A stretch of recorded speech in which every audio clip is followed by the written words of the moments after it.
아마 플로어에서 박승민 공자당 사랑방 네. 예 활동가 네. 예 부탁드립니다. 예. 네. 저는 동자동 사랑방이라는 단체에서 일하고 있는 활동가입니다. 제가 일하고 있는 동자동 사랑방은 동자동 쪽방촌에 있고요. 동자동 쪽방촌은 전국 최대의 쪽방촌입니다. 저희 주민분들이 지금 한 850여 명 계시는데 대부분이 수급자로 생활하고 계세요. 제가 일한 지 얼마 안 됐을 때 어떤 할머니 한 분이 오셨어요. 그 할머니는 39년생이시고 저희 사무실에 갑자기 오셔가지고 저를 붙잡고 하신 말씀이 저 좀 병원에 데려가 주세요였습니다. 그래서 저는 너무 깜짝 놀랐어요. 그래서 이후에 알고 보니까 이 할머님이 자식들하고 단절돼서 쪽방촌에 살고 계시는데 아무런 그 복지혜택을 받지 못하시는 거예요. 왜 그랬겠어요? 부양의무자료 때문이었습니다.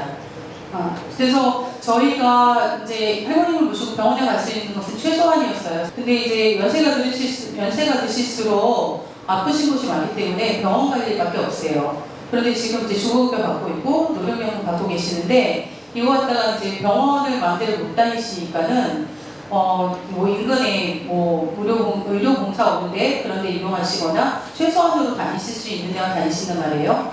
너무 연세가 많이 드셔서 이제 앞으로 저 어떻게 될지 모르라서 할머님한테 말씀드렸어요.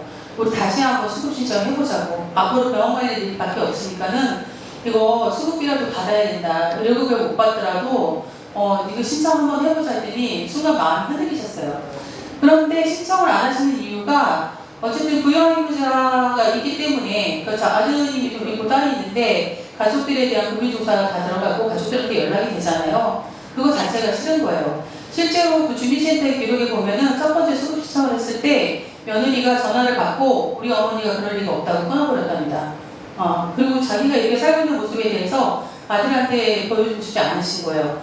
관계가 좋지 않아서 헤어졌는데 그걸 또 다시 이제 지금의 제 사는 모습을 보여줘야 되기 때문에 그게 싫으신 거죠. 제가 간곡하게 부탁을 해서 갔습니다. 그랬더니 이제 다시 또 서류 작성 다 해야 되는 거예요. 근데 거기서부터 이제 안 하신다고 했어요.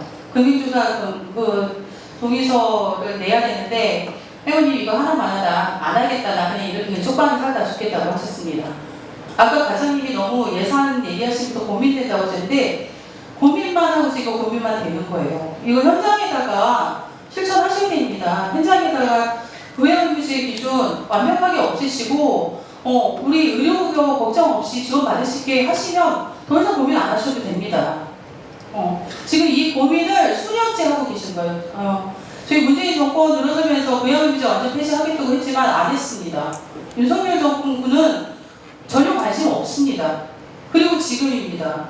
저는 이 자리가 뭔가를 논의해서 충분히 의견을 들어보는 자리가 아니라 이제는 실천해야 할 때인 자리지 언제까지 들어보시고 더 이상 얼마나 많은 분들이 돌아가셔야지 그때 되는지 정말 알 수가 없습니다. 그 사는 모습 들여다보면은 건강하지도 않고 죽지 못해서 살고 계십니다. 이게 우리나라의 복지 현실입니다. 나라에서 해주는 걸로 먹고 사는 사람들, 우리 주민들에 대한 따가운 시선이 그겁니다. 이 사람들 나라에서 병원비 다 대주고 생활 다 대주는데 뭐가 걱정이야 이렇게 얘기하지만 그 안에 들여다보십시오. 병원에 간다고 건강해지지 않았던 이유가 그걸 들여다보면 그 안에 다 있습니다. 사람을 살리기 위한 복지제도죠. 최소한으로 살리게 하는 그런 제도가 되어야 되는 거고 이 말도 안 되는 부양의무제의 기준 당장 없어져야 된다고 강력하게 말씀드리겠습니다. 이상입니다. 저도 중증장애인으로서 1년 365일 계속 약을 먹을 수밖에 없습니다. 될 수 있으면 약을 안 먹으려고 노력을 하긴 하는데 병원에서 끊으면 안 된다고 해서 계속 먹을 수밖에 없습니다. 그런데 가끔가다 열이 나서 가면은 방광이 염증이 있어서 가면은 뭐 이거저거 검사한다고 해서 몇만 원씩 나오고 어깨 아프다고 해서 가면은 부산방이 10만 원씩 비급여로 계속 나오고 자기가 있다 보니까 치과 이가 안 좋다 보니까 치과를 많이 가는데 치과는 거의 다 비급여입니다.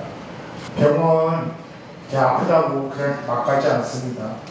참았다가 진짜 아 이거는 안 되겠다 싶으면 그때 갑니다. 지금은 아직 건강해서 이 병원을 이렇게 많이 안 다닙니다. 작년에 MRI에 허리가 너무 이렇게 좀 꼿꼿하게 있다 보니까 허리가 아파갖고 병원 가니까 MRI 찍자고 해서 그때도 한 50만 원이 MRI 비급여로 돈이 지출됐습니다. 거기다 지출된 것이 의외로 더 있는 생활비에 비해서 더 지출된 것들이 너무 많아요. 그러다 보니까 솔직히 해서 병원도 최대한 안 가려고 노력을 하고 있습니다. 그러나 병원 갈 수밖에 없는 몸 상태가 되면 갈 수밖에 없는 것이 중요시겠거든요. 그런데 조밀제로 된다고 하면 그것이 고스란히 더 부담스러울 수밖에 없는 것이 우리 지금 현실입니다. 그런데 정밀제를 주고 하신다고 하니까 우리는 우려할 수밖에 없습니다. 그런 거 고려 좀 해줬으면 좋겠습니다. 그리고 영상을 잠깐 오늘 틀 수 없다고 해서 펜으로 틀었는데요. 이거는 지난 7월 4일날 트럼프 정부에 의해서 통과된 Big Beautiful Bill이라고 하는 정책에 이제 메디케이드 예산이 전액 삭감되었고 대거 삭감되었고 그때 장애인들, 흑인, 그리고 가난한 이들이 찾아가서 외쳤던 구호가 저 옆에 스티커에도 붙여있는 No Cost to Medicaid였습니다. 하지만 의회는 소통하지 않았고 그대로 테이블 타이로 손과 발을 묶어서 장애인들은 휠체어를 강제 조작해서 밖으로 내쫓게 되었습니다. 트럼프 대통령도 민주주의의 날에 탄생한 날에 민주주의가 승리했다라고 포장한 바 있습니다. 저는 이것이 의료급여 정결제 개혁안이 철회되지 않았을 때 모습과 많이 겹쳐 보이는 것 같습니다. 의료급여 제도가 수급자들에게 얼마나 효용감이 있는지 모르겠다고 말씀하셨는데 과연 효용감이 없었으면 이 미국에서는 1600만 명의 의료보험이 사라질 것 같은 이 위기 속에서 당사자들이 직접 행동을 했겠습니까? 저희도 마찬가지입니다. 지난 2024년 11월 11일 보건복지부 조경훈 장관이 만나 뵙고 저희 인천에 있는 장애인들이 직접 가서 진짜 간절하게 외치고 그때 실장 면담 진행하겠다라고 말씀하셨는데 사실 이제서야 만나게 된 건 너무나 다행이라고 생각하면서도 이제 이 꼭 철회 꼭 요청드리고요. 그리고 진짜 의료비 통제를 하고 싶다, 오히려 감축하고 싶다. 그러면은 지금 10년째 작동하지 않은 장애인 건강보험법 제대로 작동할 수 있게 오히려 보완을 해주시고 그리고 노숙인 의료기관 지정제도 폐지하는 것이 오히려 이 당사자들의 건강권을 관리하는 방안이지 의료급여 정결제를 효율성 추구한다고 전면 개편하는 것이 저는 결코 수급자와 이 장애인들을 위한 길이 아니다라고 추가 말씀드리고 싶습니다. 상황에 꼭 부탁드리겠습니다. 저는 2급 장애인이지만 공직 생활을 좀 했다는 이유로 퇴직금을 수령했다는 이유로 장애인 수당을 못 받고 있습니다. 그리고 기초생활 수급비로 생활을 하는데 어려움이 굉장히 많습니다. 비급여에 대한 이 품목이 너무너무 많고 또 올 초에는 당뇨가로 인해서 발이 개사가 돼가지고 발바닥하고 발등이 개사가 돼가지고 대학병원에서는 또 절단하는 것을 2급 병원 저 중화동 DNF라는 병원으로 가서 양쪽 다리를 기부스해가지고 2개월 보름을 입원했다 나왔는데 거기가 비급여 품목입니다. 그 약값 영수증을 가지고 오면 주민센터에서 지원해 준다고 이야기를 해서 영수증을 87,000원 얼마 한 달치 약값을 영수증을 가지고 가니까 10만원 이하는 또 지원을 못 해준답니다. 주민센터에서 10만원 이상이 돼야지 지원을 해준다는데 그런 이 수급비 가지고는 저 같은 경우에는 또 몸이 불편해가지고 고관절을 다쳐가지고 골절이 돼가지고 다쳐가지고 그 대중교통을 이용을 못하기 때문에 병원 갈 때마다 택시를 이용합니다. 그런 어려움이 있지만 지원은 해달라 그러면 뭐 더 이상 해줄 수가 없다 그러고 지원을 못 받는 형태입니다. 그리고 또 왜 우리가 병원을 제가 자주 가게 되냐 하면 그 검사하는 날 하고 또 진료 보는 날 하루 결과 보는 날 하루 이렇게 3일로 돌아갑니다. 너무너무 질병이 많아가지고 가는 것이지 의료 쇼핑을 하려고 가는 건 아닙니다. 네, 이상입니다. 네, 맞습니다. 순서 말씀하시죠. 예. 그 저기 소속 있으시면 소속하고 성함하고 말씀하시고. 예. 네. 네, 저는 동자동 사랑방 전 대표 김우태입니다. 네, 차관님께 좀 답변을 듣고 싶어서 지금 제가 말씀드립니다. 참 어려운 사람들한테 돈을 더 받겠다. 이런 생각보다는 의료계를 좀 개혁을 하고, 그래서 그들한테서 좀 나은 진료를 받고, 또 진료비를 줄일 생각은 안 하고, 앉아가지고 어떻게 하는 게 제일 어려운 사람들한테 돈 뜯어낼 생각을 하는지 나한테 기가 막힙니다. 솔직히 말해봤어요. 이 책상머리에 앉아가지고 컴퓨터만 두들기는데 정부에서 하는 짓들이 그래요. 이건 환자한테서 떠밀 게 아니라 정부에서 떠안아야 될 문제예요. 정부에서 잘못하니까. 이건 병원에다가 자꾸 이득을 취해줄 게 아니라 이렇게 해서 환자들이 좀 이득을 보시겠고, 그리고 예약제도 폐지해야 되고, 예약제 때문에 병원에 자꾸 의사들이 오라는데 안 갈 수 있어요. 내가 아프면 병원에 가야 되는데 예약제를 해놓고는 이 예약제 뭐 하는 겁니까? 의사도 습관 걸리려고 예약하는 거 아니에요? 왜 이런 걸 합니까? 내가 몸이 아프면 가면 되는데, 아니 며칠 나라에 한두 오라고 합니다.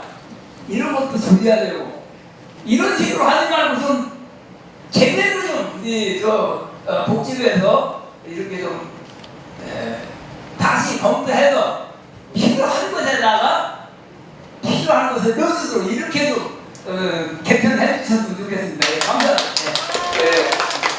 답변 해주세요. 네, 고맙습니다. 중요한 말씀을 하셨는데 구체적인 이야기가 많아서 아마 이 자리에서 답을 딱 드리기 어려울 것 같은데, 그래도 차관님이 우리 변성민 과장님이나 변호재 국장님은 의료급여 제도 담당인데 오늘 이야기를 듣다 보니까 의료 제도 전반에 대한 말씀을 주셔가지고요.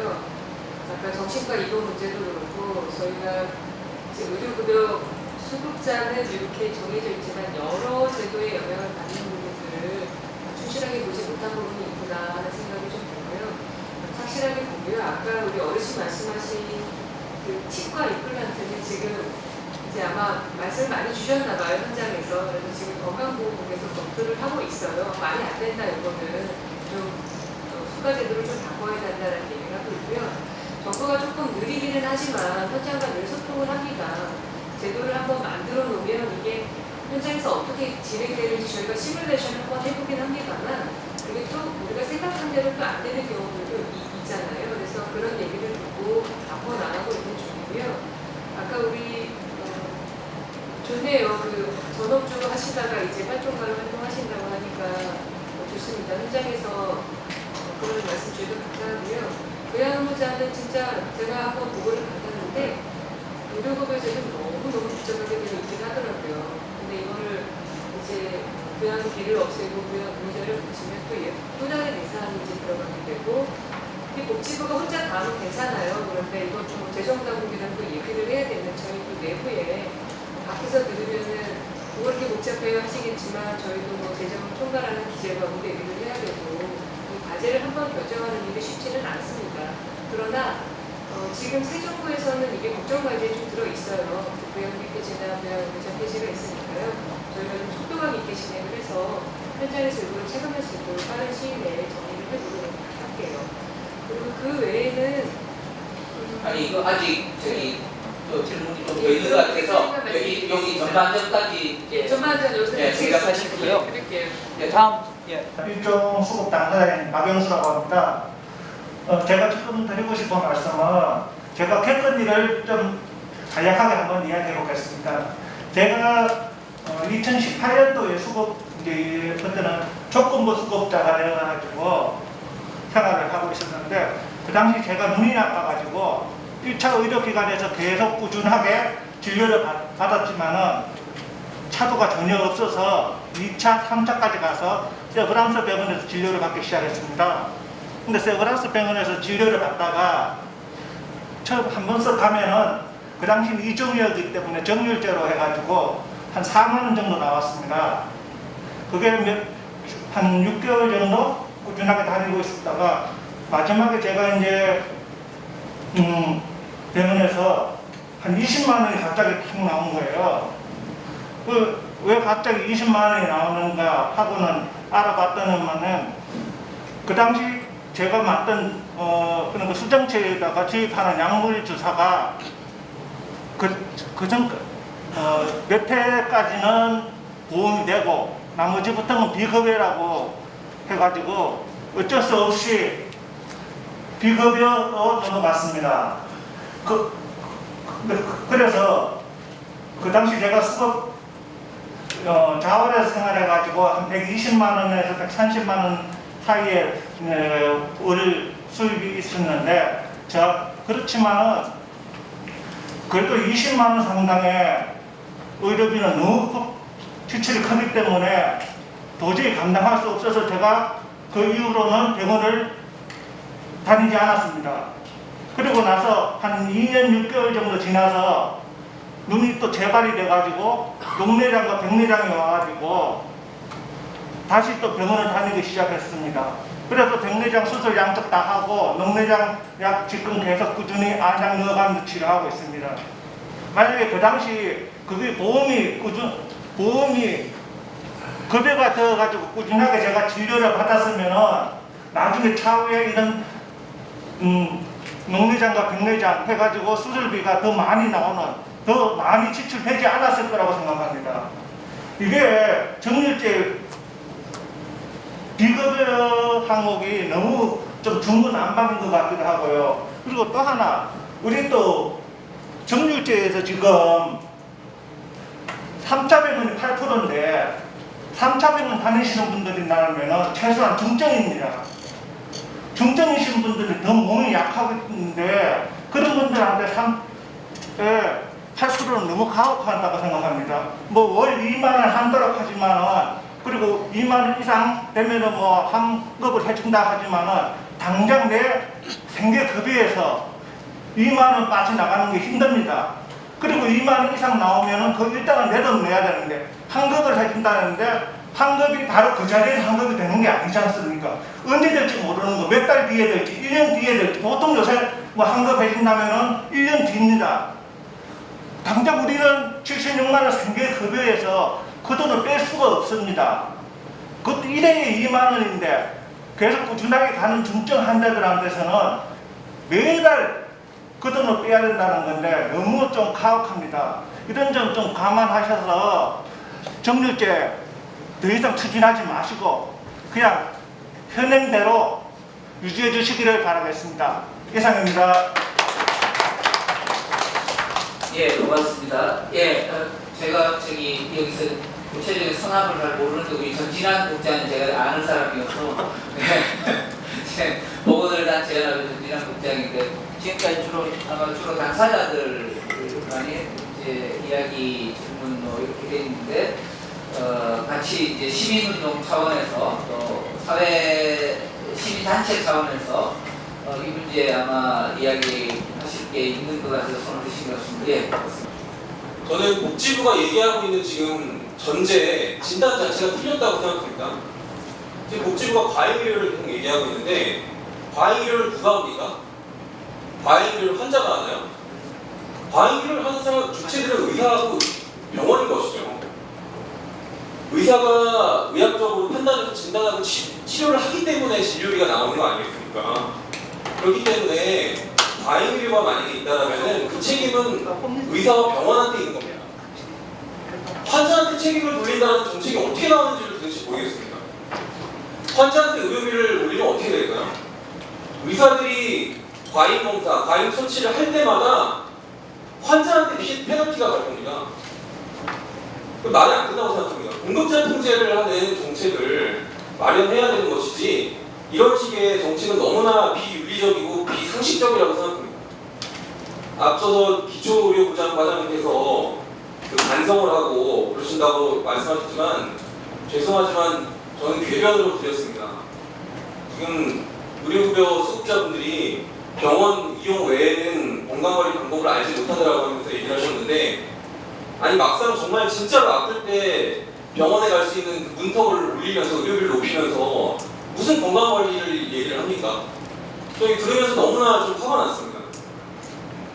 복지부가 저는 이런 가짜 반성, 가짜 사과를 하지 말고 진짜 사과를 해야 된다고 생각해요.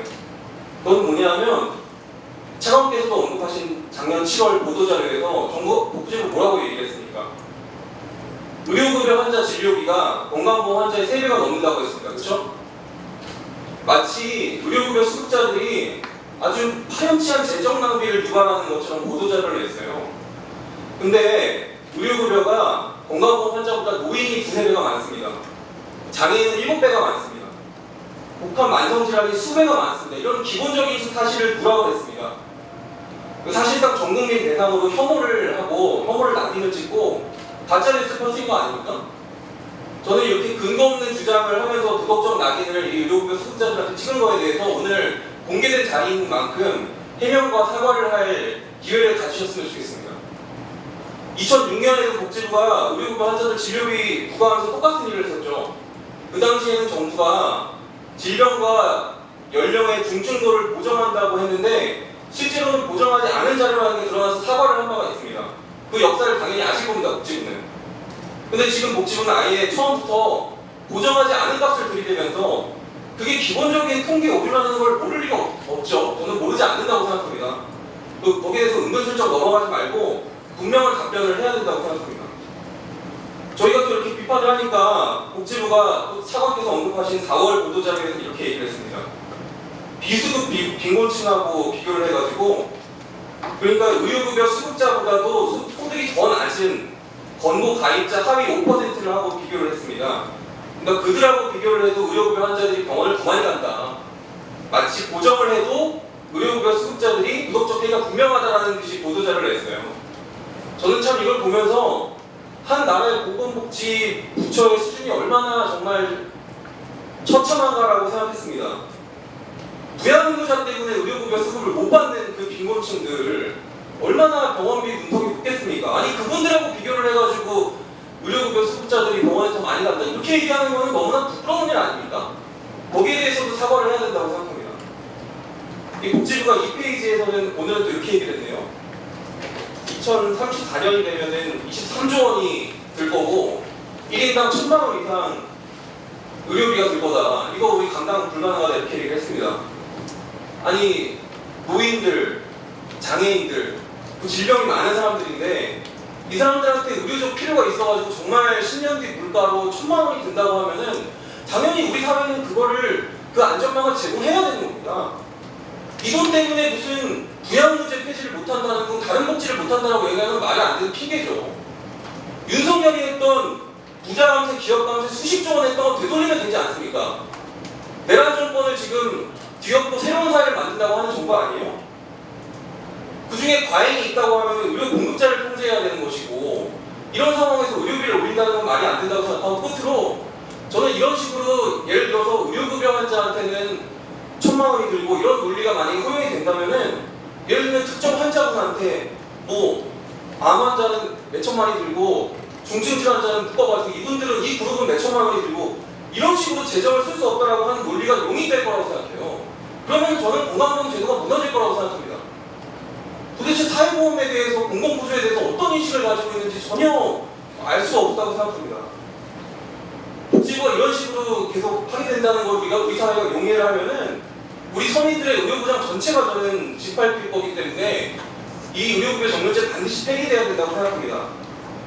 지금 차관께서 지향하는 방향이 같다고 얘기하시는 전혀 저희는 그렇게 보지 않고 보완책으로 보완될 거라고 전혀 생각하지 않습니다. 반드시 의료급여 정률제를 폐기하는 것만이 답이라고 생각하고 마지막으로 제가 제기한 그 질문 근거 없는 잘못된 통계 자료를 토대로 의료급여 수급자들에 대해서 낙인 찍고 거짓 주장을 한 거에 대해서 오늘 이 자리에서 반드시 사과를 하고 저희는 들어야 될 것 같습니다.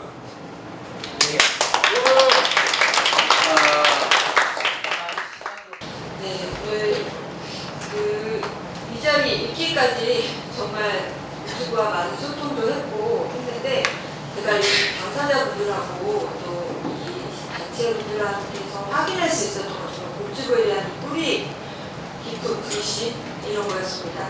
그래서 사실은 작년 7월에 이제 기준중위 소득 발표하면서 갑작스럽게 이제 의료급여 정률제 문제가 나왔고 지난 1년간 저희 시민사회단체 정말 기자회견도 하고 집회도 열고 많은 활동을 하면서 오늘 이 자리까지 온 것 같습니다. 네. 이 윤석열 내란 정부가 추진한 이 말도 안 되는 정책을 그 새 정부가 들어서는 시기에 내란 청산을 자임한 새 정부가 들어서는 시기에 입법 요구하시는 거 보고 정말 놀라지 않을 수가 없었습니다. 그리고 최근에 이제 언론 보도 따르면은 대정당국이 의료급여 개편을 강하게 요구했다 이렇게 말씀하시는데요. 정말 좀 부끄럽다고 제가 왜 그렇게 부끄러워야 되는지 모르겠지만 네 그렇습니다. 그리고 사실 이 자리에 있기까지 여러 가지 복지부랑 소통을 하면서 제가 분명하게 확인했던 것은 대통령실에서도 이 사안에 대해서 시민사회와 충분히 소통하고 그리고 일단 홀딩이다.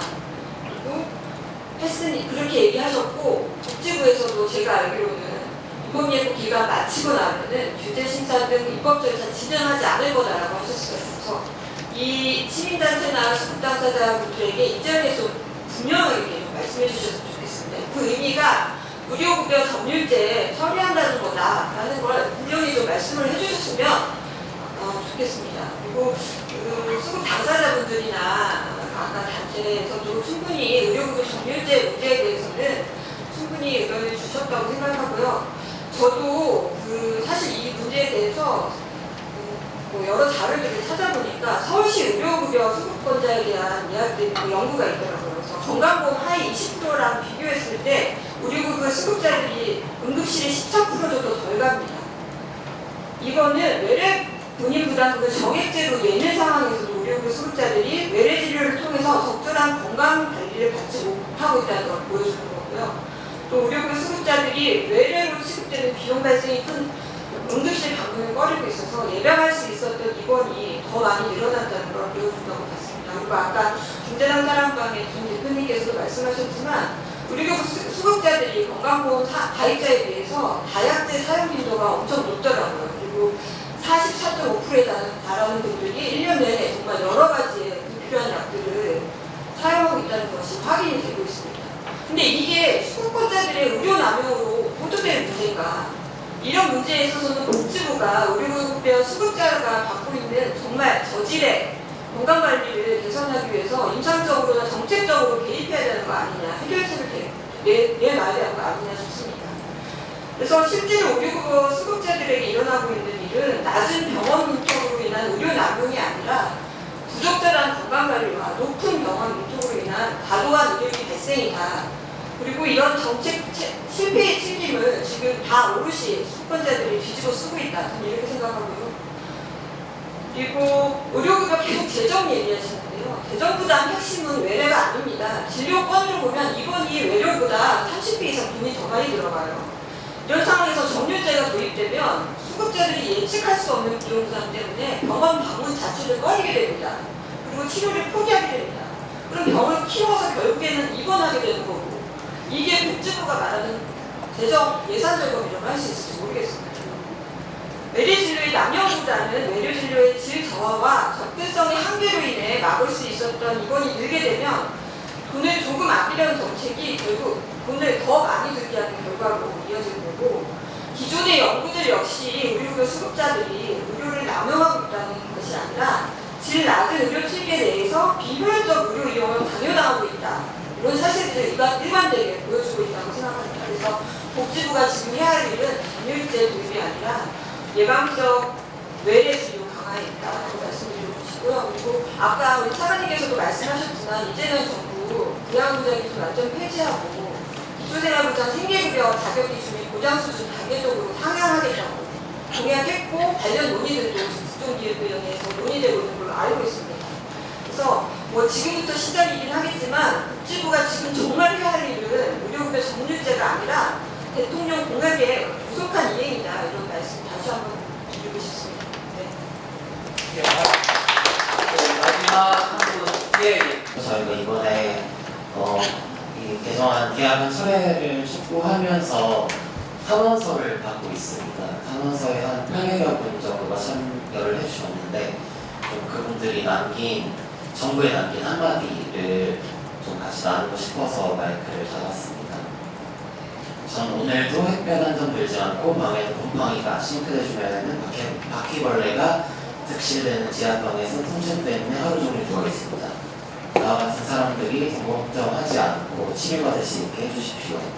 수급자라서 비급여 자부담으로 인해 치료받을 때 어려움이 있습니다. 급여 부분까지 정률제로 바꾸는 건 경제적 부담이 더욱 가중됩니다. 병원도 가지 말고 집에서 아프다 혼자 죽으라는 정책 같습니다. 병원에 가야지 삽니다. 저는 살고 싶습니다. 사회적 약자에 대한 보호는커녕 혐오와 낙인 찍는 복지부는 지금 당장 사과하고 정률제 계약을 중단하십시오.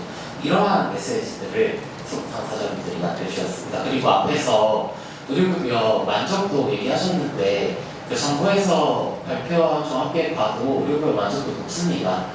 네, 의료급여가 현재 비급여와 뭐 등등의 문제가 있기는 하지만 의료급여도 되지 않았을 때 건강보험을 장기 체납하거나 더 높은 의료비로 인해서 병원 이용을 하지 못했던 경험으로부터 현재 의료급여의 만족도가 높다고 나옵니다. 네, 거기서 더 나은 제도 개선을 하기 위해서는 일단 정률제 원점으로 돌려야 됩니다. 그러니까 정액도 아니고요. 저는 무상으로 해야 된다고 생각을 합니다. 2007년 개편 당시에도 주치의 제도가 언급됐습니다. 그런데 20년 동안 어떤 진도가 나가나요? 하나도 나가지 않았죠. 공급자 통제를 위한 어떤 것도 하지 않았고요. 그리고 건강관리 지원으로 이어져야 한다는 것, 지금 차례관리 제도가 진행되고 있지만 이것이 건강관리를 지원하는 방식이 아니라 의료 비용 일수를 통제하는 방식으로 운영되고 있기 때문에 문제입니다. 계속 비용 얘기하시는데 저는 진짜 너무 화가 나요. 여기 자료집에 쓰신 것도 뭐라고 있었죠? 네, 2페이지에 보시면 소중한 국민의 세금을 합리적으로 소중한 국민 그러면 숫자는 소중한 국민 아닙니까? 그러니까 왜 항상 사용자한테 얘기할 때마다 그때만 비용 얘기를 하는지 저는 도무지 이해할 수 없습니다. 기업 지원할 때 부실 PF 대출 20년 좀 이렇게 그냥 결정하시지 않습니까? 그런데 왜 항상 사회보장 제도 얘기할 때만 비용 논리, 사회적 합의 이런 것들로 포장을 하시는지 좀 이해할 수 없습니다. 가난한 사람들, 꼭 필요한 사회보장 제도 확대하는 것이 보건복지부의 역할이지 않습니까? 그러면 비용에 앞서서 어떤 제도를 통해서 인구 문제 해결하고 건강권 보장할 것인지를 먼저 두고 비용을 투입하는 것이 좀 맞다라고 생각합니다. 네, 그런 의미에서 당연히 다양한 제도 개편들 필요하겠지만 저는 오늘 이 자리에서 이 의료급여법 시행령, 시행규칙, 정률제 담긴 계약안 철회 약속 꼭 해주시길 요구합니다. 이상입니다.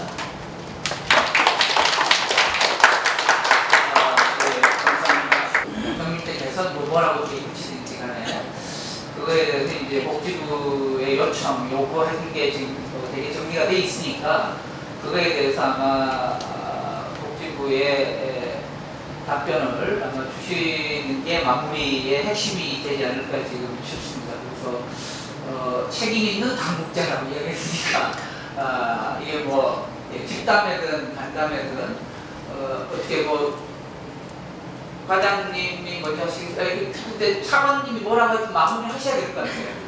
뭐가 될지. 제가 먼저 실무적인 예, 실무적인 얘기부터. 네.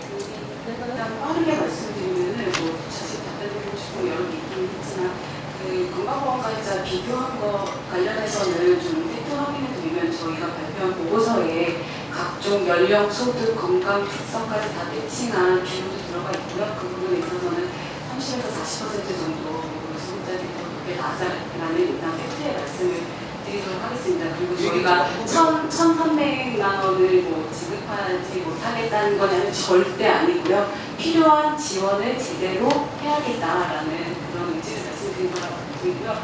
몇 가지 말씀드리고 싶으면 저희 그 필요하신 분들 지금 여러 수급자분들 말씀을 주셨는데 당연히 필요하신 분들의 의료 당연히 지원해 드려야 된다고 생각하는데 다만 이제 그렇지 않은 부분들도 있는 것도 사실입니다. 과장님, 그런 잠깐만요. 부분에 예. 대해서 적정하게 저희가 오늘만 하지만 좀 많아요. 네, 그거는 지금 계속 또 해나갈 이야기니까. 그러시죠. 예. 제가 얘기하기에는 예. 제가 사실 되게 이해관계자 소통을 많이 하는 사람이라고 생각했는데 오늘 이 복지부에 대한 뿌리 깊은 불신을 보면서 많이 속상합니다. 네. 그리고 지난번에도 아까 인천 말씀 주셨는데 제가 그때 조기용 장관님 만나고 나서 제가 몇 번을 실장 때죠. 몇 번을 만나고 싶다라는 말씀을 드렸는데 그게 되지를 않았어요. 그게 누구 책임이든 간에 그 부분은 매우 저는 안타깝게 생각을 하고요. 말씀드리면 전재란 선생님 말씀 주신 것 중에 저희가 목표가 다르지 않다 말씀드렸는데 다르지 않아요. 이 재정을 정부가 뭐 한다고 아픈 사람을 더 힘들게 합니까? 이 수단의 문제에 대한 고민을 하는 거고요. 그 통계가 만약에 수급자분들을 낙인하고 비난했다 사과드릴게요. 그런 의미는 아니었습니다. 당시에 통계를 이야기하다 보니 그랬고 고정한 통계를 말씀을 드렸는데 그랬다면 그거는 사과드립니다. 그리고 오랫동안 저희가 글쎄요, 뭐 어차피 업무는 책상에서 하는 겁니다만 현장과 충분하게 소통하지 못해서 조금 본인 부담이 정말 조금 올라도 부담이 크게 된다는 점을 제가 오늘 다시 한번 체감하고요. 다만 이거를 논의할 때 팩트에 대해서는 서로 좀 이야기를 했으면 좋겠어요. 우리가 기존에 이제 같은 운동장에 있어야 얘기를 하든 뭐를 하든 할 것 같은데 서로 보는 시각과 앵글이 너무 다르니까 이거는 조금 아니다 하는 생각이 좀 듭니다. 그래서 오늘 주신 말씀, 네, 오늘 처음 만났잖아요, 우리가 사실.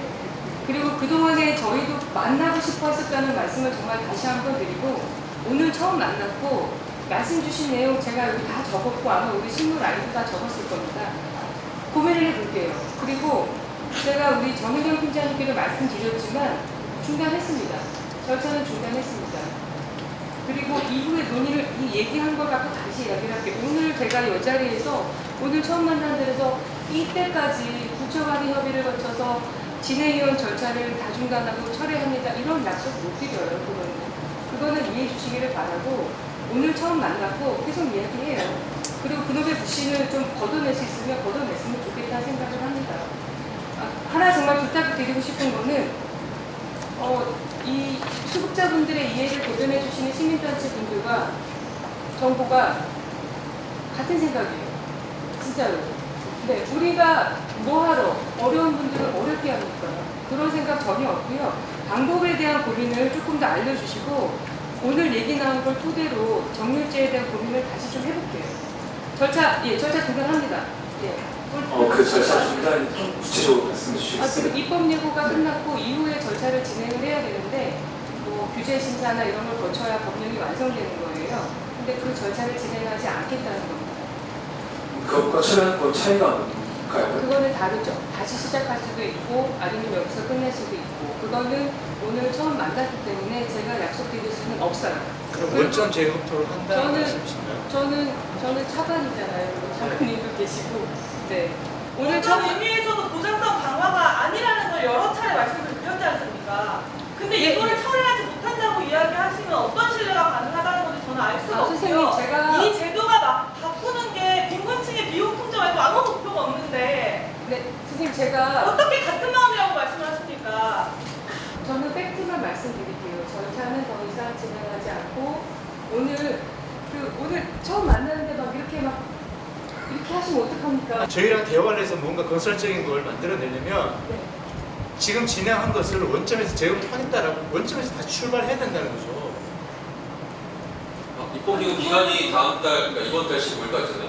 입법예고는요, 정부 절차인데 중간에 특단에 뭐가 없으면 중단하기가 어려워요. 중단할 수 있습니다. 중단한 사례가 있지 않습니까? 중단한 사례가 예, 있습니까? 있습니다. 어디에 있습니까? 찾아보시죠. 알려주세요. 이후에도 여러 절차들이 있는데 그 절차를 진행하지 않으면 동의할 겁니다. 네. 그래서 말씀드린 대로 절차를 중단한다는 말씀을 제가 드리고 오늘 처음 만났는데 저보고 막 여기서 다 그만둬라 이런 말씀을 하라면 제가 그 약속을 못 드려요. 이야기를 더 해요. 그러니까 원점에서 재검토를 하자고요. 그건 하여튼 다음에 다시 만나서 이야기를 좀 해주셔요. 네. 그게 원점의 재검토가 될 수도 있는 거고. 네. 오늘 저보고 막 이렇게 막 처음 만났는데 막 예, 세워놓고 당장 처리하라고 제가 시간이 어떻게 없다고 하시니까.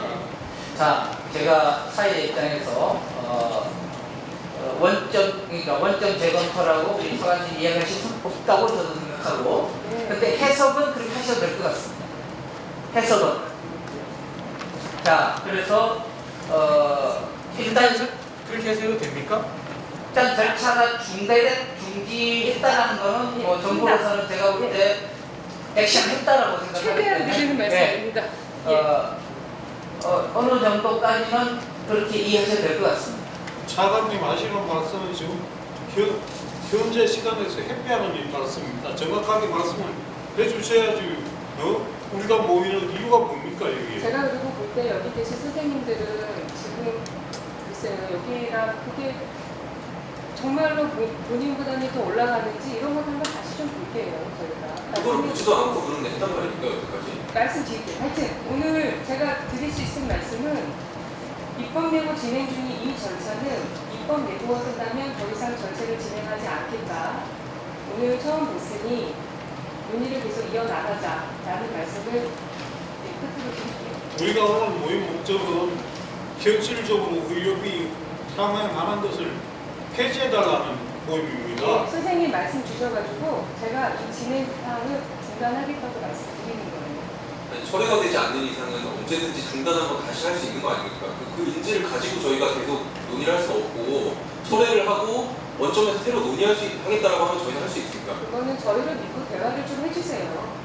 그러니까 계속 뿌리 깊은 불신 말씀하시면서 서로를 못 믿으면 대화가 안 되잖아요. 이번 정책을 내놨는데 어떻게 대화를 중단한다고 말씀드렸잖아요. 대화를 이어나가기 위한 신뢰를 위해서라도 지금 진행되고 있는 입법 예고를 그러면 차장님 오늘 1차적으로 만났으니까 2차는 만날 수 있는 약속 시간이 네, 만나시죠. 네, 만나십시오. 같이 만나요. 근데 이 불신의 원인이 시민사회에 있는 건 아니지 않습니까? 대통령 취임 다음날 갑자기 입법예고가 올라오는 이런 상황에서 저희가 그럼 무엇을 선택할 수 있습니까? 입법예고 올라오고 그냥 시행되면 그만인 게 보통 일어나는 일이고 언제나 그래 왔는데 저희가 지금 선택할 수 있는 게 뭐가 있습니까? 그냥 믿으라고 말씀을 하시면 저희 입장에서는 앉아있다가 이 제도가 그냥 시행되더라도 아무것도 할 수 없는 처지가 그냥 되는 건데요.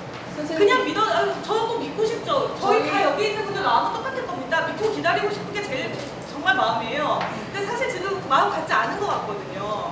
그냥 믿으라고 이야기하시는 것보다 조금 더 확실한 이야기를 해주셨으면 좋겠고요. 물론 지금 사회자분이 얘기해 주신 것처럼 그 정도가 우리가 할 수 있는 최대한이라고 이야기를 하셨지만 이게 철회라는 절차가 남아 있을 수 있고 할 수 있는 거잖아요. 그럼 보건복지부가 이것을 지금 이 자리는 아니더라도 언제 어떻게 철회를 할 수 있는지나 아니면 어떻게 이 안건을 폐기할 것인지에 대한 계획이라도 공유를 해주셔야 된다고 저는 생각합니다. 이 개정책 발표가 그리고 어떻게 됐습니까? 작년에 조경 장관이 나와서 중앙생활보장위원회에서 논의했다라는 것을 소통했다라고 얘기했었습니다. 중앙생활보장위원회 누가 들어갑니까? 전문가들만 들어갑니다. 거기서 일방적으로 발표해놓고 그리고 나서 저희한테 그 불신의 책임을 믿어달라는 이러면 저희 어떻게 신뢰해야 됩니까? 네, 제가 한 가지 말씀드리겠습니다. 사관님, 최소한요, 이 초대를 할 수 있도록 노력을 하겠습니다. 이렇게라도 대답 답변하셔야지. 이건 뭐 중단하겠습니다. 이걸로만 그냥 해서 넘어가겠다? 이거 무슨 말씀이 이런 말씀이십니까? 그리고 이게요, 제가 의료계획 하라고 하는 것은 사실은 그래요. 의료계획 하면은 이런 비용 부담이 엄청나게 줄어들거든요. 이런 것도 좀 해보겠습니다. 이런 말씀도 하나도 없고 그냥 중단만 하겠다. 중단한다고 하면 그대로 또 조금 있다가 아 이거 안 되겠다 하고 그냥 실행하면 우리는 뭐가 됩니까 이거? 이번에도 저희랑 대화를 이어나가시기 위한 최소한의 신뢰로 가시적으로 입법 예고를 철회해 주십시오. 그럼 저희는 저희가 그 철회한 정도의 사례가 신뢰 네 철회한 사례가 입법 예고 철회 있어요? 도중에 처리할 수 있습니다. 자, 이렇게 하겠습니다. 제가 재검토가 됐던 원점 재검토가 뭐가 됐던 간에 정부가 하는 액션을 할 수 있는 액션은 현재 절차를 중단하는 거예요.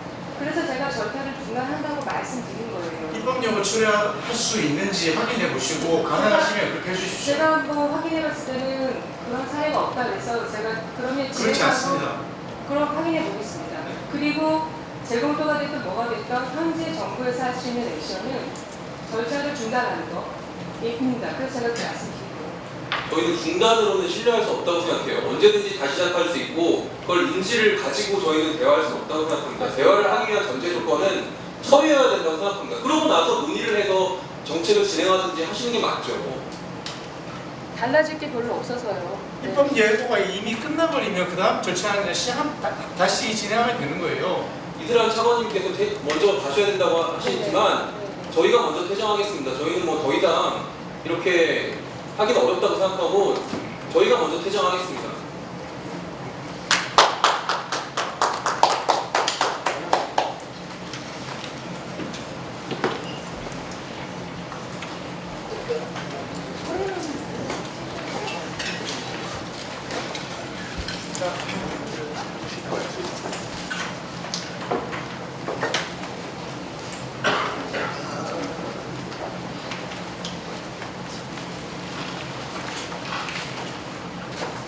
퇴장하시면 나갈게요. 네.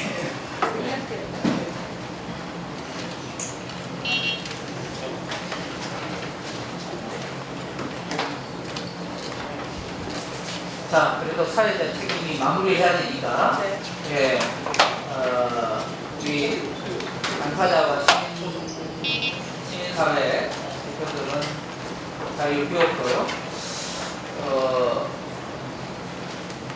사장님 가셔야 되니까 마무리 제가 할게요. 예.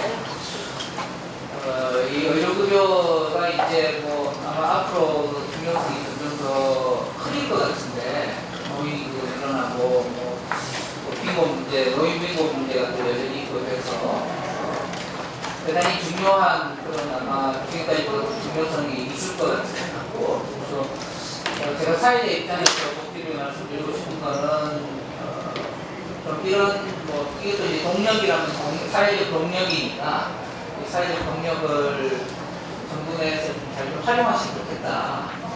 네. 복지부 하고 싶으신 게 또 있고 또 규범으로 방향으로 생각하시는 게 있겠지만 이 동력을 그 정책하시는 데에 방해가 됐다고 생각하시기보다 잘 활용하시면 좋겠다 이렇게 좀 말씀드리고 싶고 그런 점에서 이제 어떤 의미에서는 뭐 협력, 동맹 이런 거일 수 있겠다 이런 생각이 저는 들었습니다. 그리고 또 하나 그냥 이거는 뭐 오늘 주자고 직접 관계가 없는데 이게 지금 의료급여 이제 영남, 호남, 비도시 지역 하면 한 20% 될 텐데 비도시 지역 자원이 지금 뭐 본인 부담도 자원이 없잖아요. 건설도 문제고 그래서 그런 차원에서 좀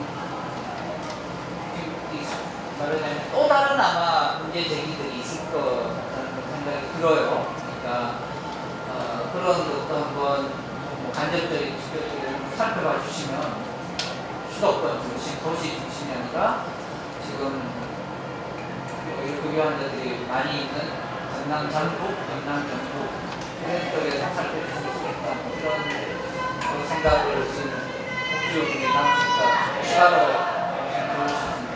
자, 공식적으로는 고생도 하셨고요. 이걸로 오늘 집담회, 간담회 마치겠습니다. 복지부 자료 2페이지로가 너무 정말 화가 났는데 마치 의료급여 수급자들이 의료 보장성을 확대하는 걸림돌인 것처럼 갈라치기를 하고 있어요. 윤석열 정부한테 우리가 엄청나게 그렇게 화가 났던 그 갈라치기를 복지부는 여전히 하고 있습니다. 그리고 2044년에 무슨 뭐 23조가 된다고 얘기하는데, 아니 그때까지 GDP는 성장하지 않습니까?